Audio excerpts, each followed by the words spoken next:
Hey, welcome everybody to the channel. It's Robin here with Oracle Rising. Thanks for joining me today, guys. I wanted to talk about divine feminine energy. So divine feminine energy resides in male and female and all gender specificities that you might identify with. So divine feminine is the balance to divine masculine. I did a video on divine masculine already, and sort of the most outstanding or easily identifiable qualities, and that's somewhere on the channel. I think it's in the Ascension folder if you wanted to have a look at it. But anyway, we're talking about divine feminine energy today. So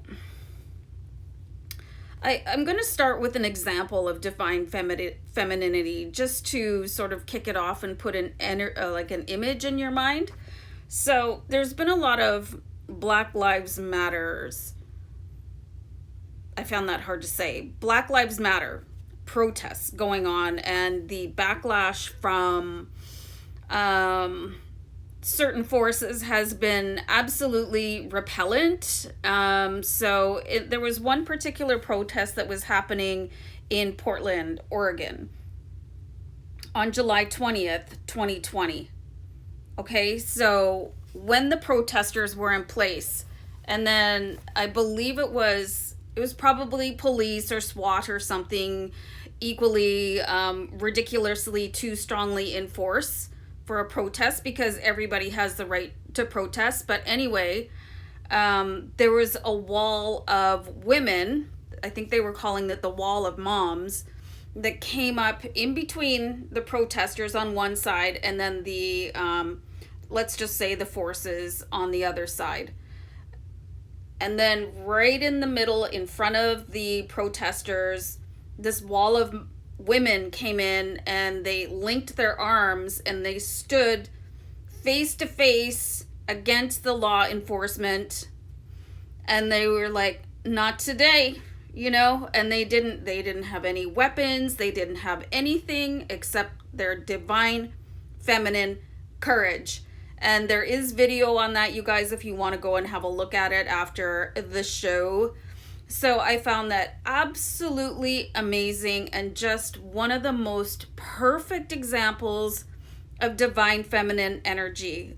All they used was their compassion and their strength of will and determination. So on that note, here's some other qualities: being very intuitive, being vulnerable, an ability to be authentic and compassionate, and also creative.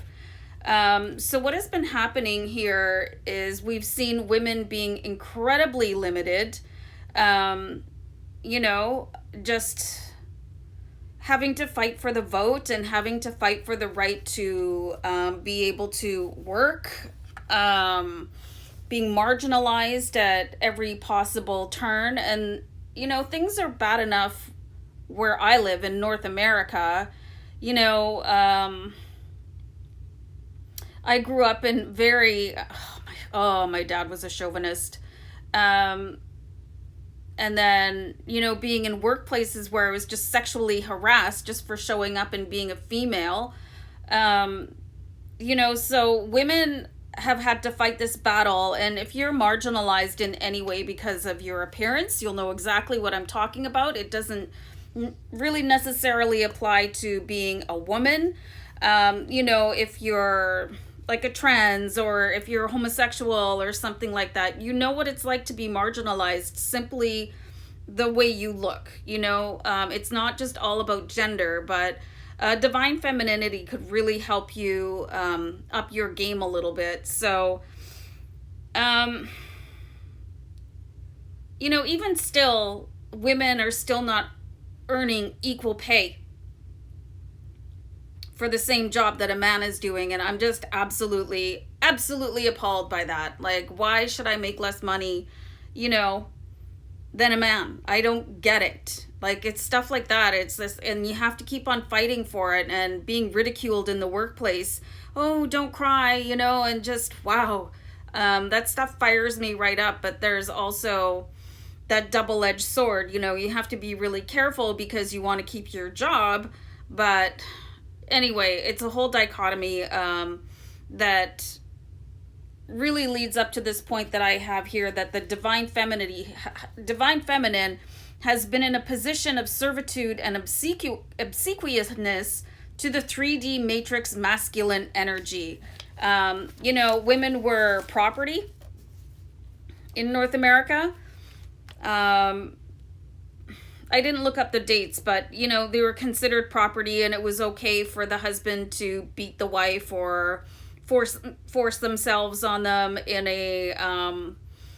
the marriage bed. You know what I mean? So really a disgraceful way of treating women, and really, you know, anybody that identifies as female, you know. And you think of women as the way that they create, you know. We bring in the offspring, we continue the species, and to be treated in a way any less than being a goddess is just, to me, in my eyes, and I don't say sin very often, but it's a sin. It's like a total blasphemy to me. It is just so hypocritical, and I just don't get it, you know. So you see people, and especially women, starting to take their power back, and especially in that display I was telling you about that protest, because that was just phenomenal to me. Like being a phenomenal woman. Janet Jackson does this song about phenomenal woman, and it's very empowering. You know, so women, the divine feminine is a healing and nurturing force. We're a powerful source of creation. When I meditate, you guys, I use this formation quite a bit because it is the formation of creation. And, you know, it doesn't take a rocket scientist to figure out what this represents. You know what I mean? So if you look at it really closely, things get birthed, new opportunities come through the vessel, which is woman, which is divine feminine. So and being suppressed, it just doesn't sit with me very well. But of course I was brought up that way, and I didn't understand that there was another way. So it did take me a while to opt out of that way of thinking and understand that no man should hold me down or anybody else. And being able to express my divine feminine in ways that are very, very powerful without resorting to any sort of violence or raising my voice, and just standing in my own power. You might be reminded of cards like the Empress or the High Priestess in tarot, if you guys follow tarot at all. If you don't, it can be very empowering as well. So more attributes that I've got here is being highly moral, having a sense of justice, and the seekers of balance. And I'm going to give you guys a little bit of an example there, because I kind of lived this, you know, in my own home when I had my own children. So I have 2 boys, and sometimes there'd be discrepancies or arguments or whatever, and they'd be all huffy and they wouldn't want to talk to each other.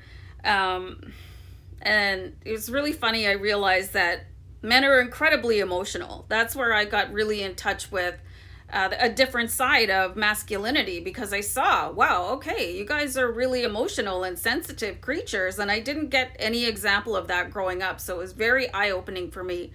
But anyway, I was able to come in as the mediator and like encourage open discussion between my 2 boys, who are completely different with their spectrum of emotions, and very, very different people. But it was my honor to guide them on their path to adulthood and sort of come in and be that balance between them. And I'm very proud of them. But anyway, so this is like the next point, being highly aware of emotions in self and others, especially if you're an empathic divine feminine. Like, you'll know what I'm talking about. You just kind of stand next to somebody and go, oh, dude, are you okay? Oh, how did you know? You know, that's the more in touch with your divine feminine you are, the more you'll have this radar to reach out and, you know, really be able to soothe other people and offer that feminine energy is like, yeah, I'm here for you, and have that aura of love and care that is so beautiful. And this is the last point that I have here, you guys, which is being multifaceted individuals. Um, and something that I'm reminded of as I make that statement is that I read this quote a while ago and I thought it was so compelling, because women are supposed to act in the workforce as if they don't have children. They're supposed to show up and work like they're not a mother. And then when they're at home, they're supposed to be a mother and act like they don't have a job. So women are just as capable, just one second, of doing everything that a man can do, but they've just been so pigeonholed over centuries and been conditioned, and there's so much less of a structure of assistance for women. Like, oh, you're tired? Oh, well, what about the laundry and the cooking and the cleaning and picking the kids up and doing everything? And I know so many women where their partners just were not participating in the child rearing on a 50%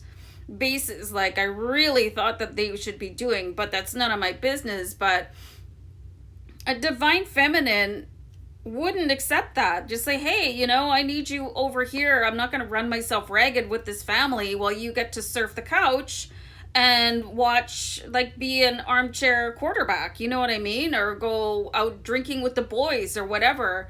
Divine feminine, like, really demands that standard, but will do so in that loving divine feminine energetic way. So I love the divine feminine energy and being able to bring that out and being just a force of love and light and sharing that. And this is what the world needs so much right now, you guys. And I've got some sun streaming in here and reflecting off my glasses, so I apologize. But, it's time to embrace divine feminine, no matter how you identify as a gender, guys.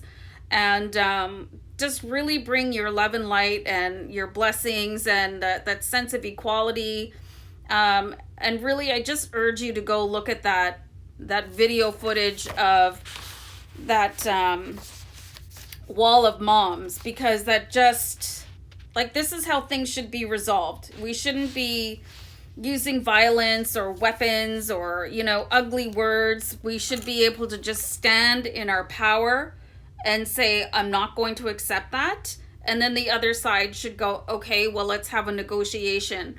The way the world is going right now, I don't even know how it's still here. I mean, we have so many threats, but with the divine feminine rising, hopefully this will start to even things off a little bit with the help of the light warriors and light workers and, all of the empaths rising. So guys, I know I got a little bit off subject, but this is something I'm really, really passionate about. And having overcome toxic masculinity in my life, that I was basically a servant to toxic men for the first 40 years of my life, I'm really proud to have overcome that and stand there in my divine femininity right now in front of you, and to be your oracle rising and hopefully help you on your ascension path.